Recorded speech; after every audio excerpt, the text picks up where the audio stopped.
Oh, hey, I didn't see you there. I just clicked record on my phone for no reason.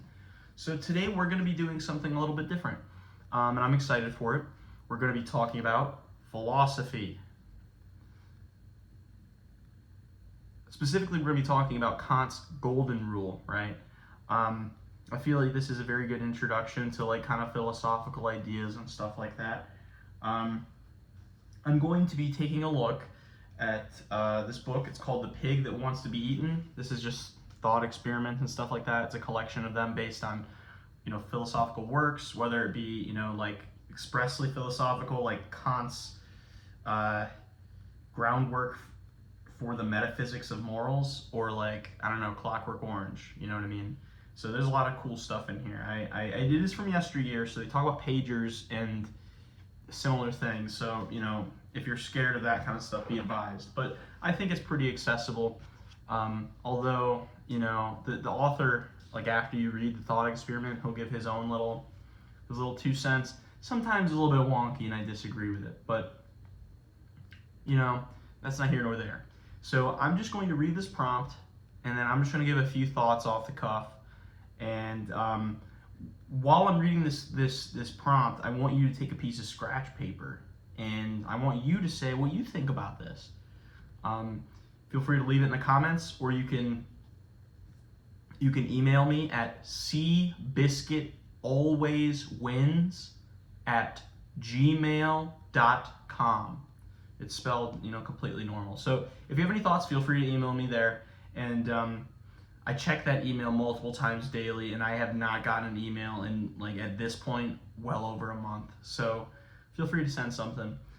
Okay, so I'm just going to read this, and let's get into it. All right, the golden rule. Constance had always tried to observe the golden rule of morality. Do as you would be done by, or as Kant rather inelegantly put it, act only on the maxim through which you can at the same time will that it should become a universal law. Now, however, she is sorely tempted by something that would seem to go against that principle. She has the chance to run off with the husband of her best friend, taking the entire family fortune with them. Shoo-wee! On the face of it, that would not be doing as she would be done by. But she reasoned, things are more complex than that. When we lock up a criminal, we are not saying that we should also be locked up. We are saying that we should be locked up if we were in the same circumstances as the criminal. That proviso is crucial. Context is all. So the question she should be asking herself is this: can she will that it should become a universal law that people in her circumstances should run off with their best friend's husband and fortune? Put like that, the answer seems yes. She's not saying adultery and asset stripping are usually good, only that in her specific circumstances they are. So that's settled then. She can run away with clear conscience. All right, so what I want you to do is, on that scratch paper that you pulled out earlier, I don't know, start writing your thoughts. And while you do that, I'm going to read, because I haven't actually read this, I'm going to read what the author says, and I'm going to talk about it.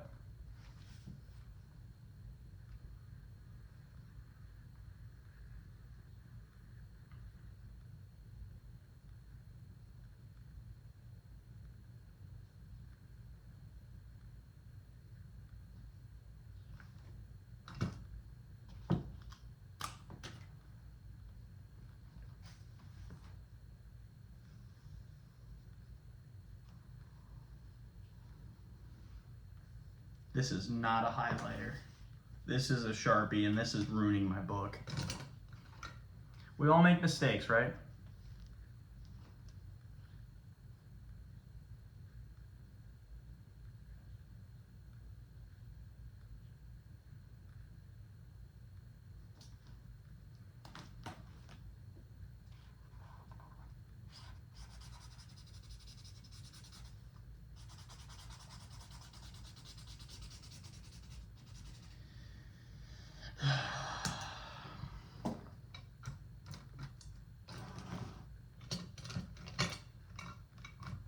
Get back to just writing. I'm sorry. I'm trying to figure out a situation on my end. You can still continue doing your thing.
All right, I'm done reading, but I feel like you might need a little bit more time to write.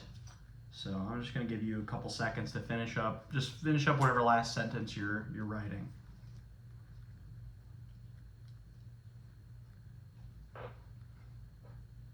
All right, you good? You end it with a period, perhaps a question mark, exclamation mark if you're freaking crazy. I hope you didn't end it in an exclamation mark. That would be kind of absurd. But anyways, so let's get to it. So what are my thoughts on this? I know everybody was asking and everyone was thinking. I mean, I've never really been quite persuaded by Kant's perspective of, morality and honestly in the universe in general. I've read quite a bit of Kant in college and on my own, right? But I'm not really persuaded by it. It kind of oversimplifies, which honestly I know sounds crazy when we're discussing Kant, but it oversimplifies morality in general, right? It kind of,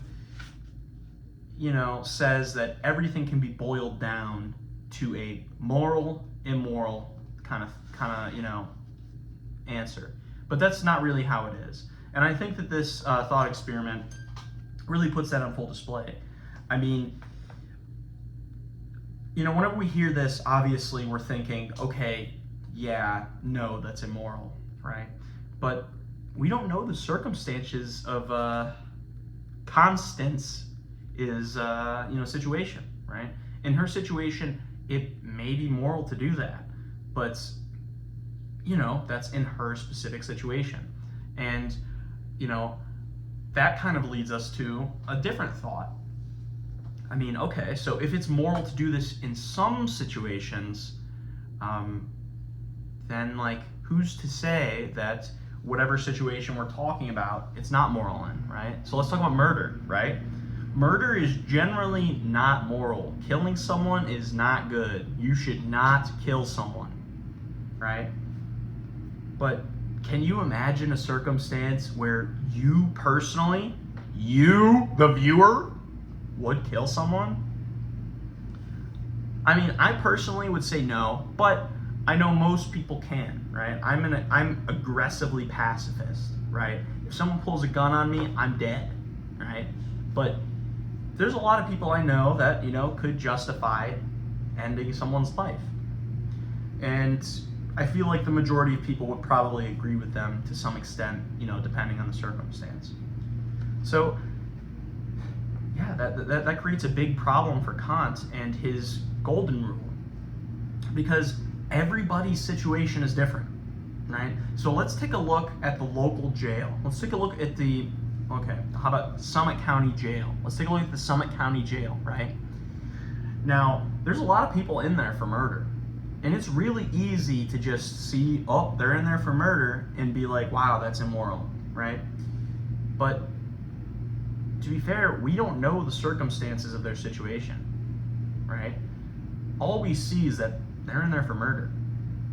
What if they killed someone that was really evil? What if they killed obviously I'm not saying this about anyone that's currently in the Summit County Jail or is, at the time you're watching this in the Summit County Jail, but what if, for example, they killed Hitler? What if they killed Hitler as a baby? Now think about that, right? Because, you hear about people talking about going back in time, it's like kind of a different, thought experiment. Would you kill baby Hitler, right? And most people are saying, yes, you would, because, he did terrible things and he caused, I should say, the death of millions, if not tens of millions, depending on how you look at it, people, right? And death of people, especially innocent people, in the philosophical context, believe it or not, is considered immoral, right? So would preventing death be moral? I would say yes. Would preventing the death of millions be moral? Of course it is. But is killing a baby moral? Put that in your pipe and smoke it. Generally, no. But, let's say you went back in time and killed Hitler.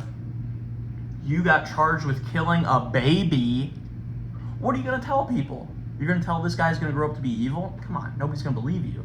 And it's a baby, right? You're going to be in some big trouble. So all that is to say, and I'm sorry, this is kind of rambling. Like I said, this is my thoughts of reading this. I have not read this yet. You know what I mean? As far as I haven't read this before the video.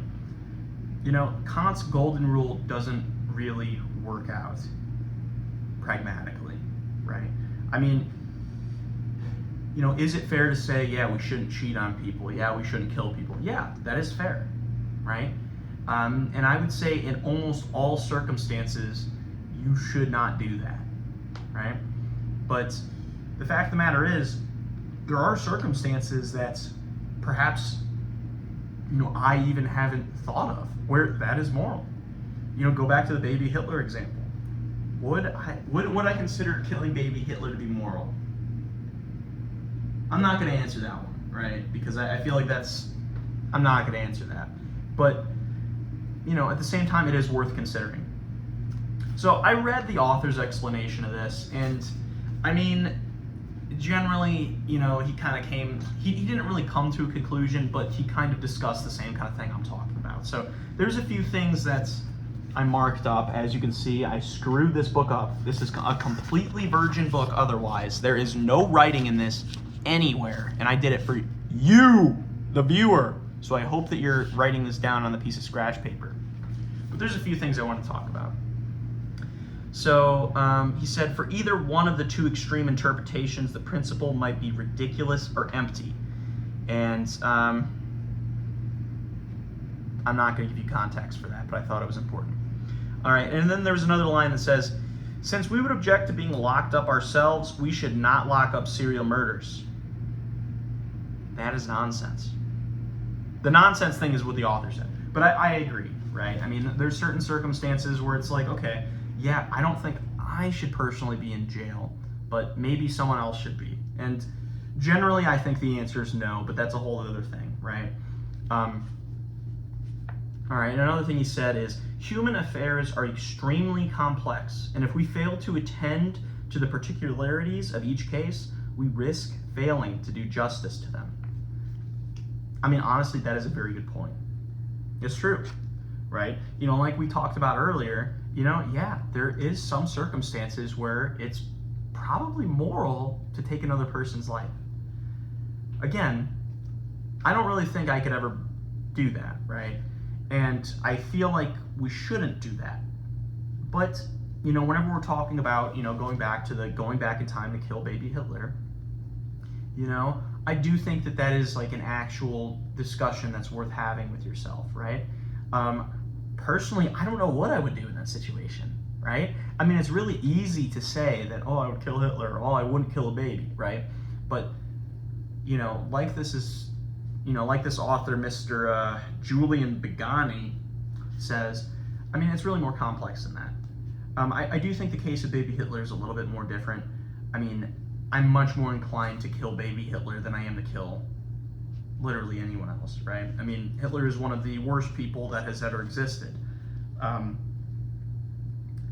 So, I do think that that's something worth considering. And then the final 2 paragraphs I marked as something that would be worth discussing with you all. So I'm just going to read them.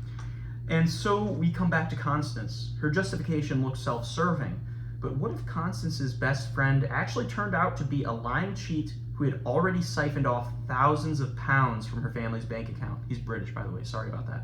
What if she were making her husband's life hell? Under those circumstances, Constance's decision looks more like an act of heroism than selfishness. I disagree with that little last sentence there. Constance's dilemma reflects a challenge for anyone trying to observe moral principles. How to balance the need to follow general principles with the equally important need to be sensitive to the particularities of each situation. So, yeah, I agree with that. Ultimately, low battery, I don't care. Sorry. Ultimately, when it comes to that, this is something you have to think about yourself. I do think that the golden rule is something that, it seems very simple, right? Do as to others as you would like to be done unto you or whatnot, right? Generally, that's the case. And I think most people would agree with that. But I think most people would find situations where that is not the case. So I think it's worth thinking about. I also think the time machine example that we brought up earlier is also worth thinking about, right? What would you do? I don't know what I would do, right? And I've heard this, thought experiment many times. And this is something I've thought about on and off again for years at this point. And it's a difficult answer to give because, there are moral implications for either decision you do. And I don't know, I think that's worth thinking about. So that's all I wanted to go over with. Again, this book was The Pig That Wants to Be Eaten by Julian Baggini. Julian, shout out Bones, another fella I know named Julian. What do you think? I'm curious to see the PDFs that you send of your scratch paper to seabiscuitalwayswins@gmail.com. Thank you very much, and have a good night.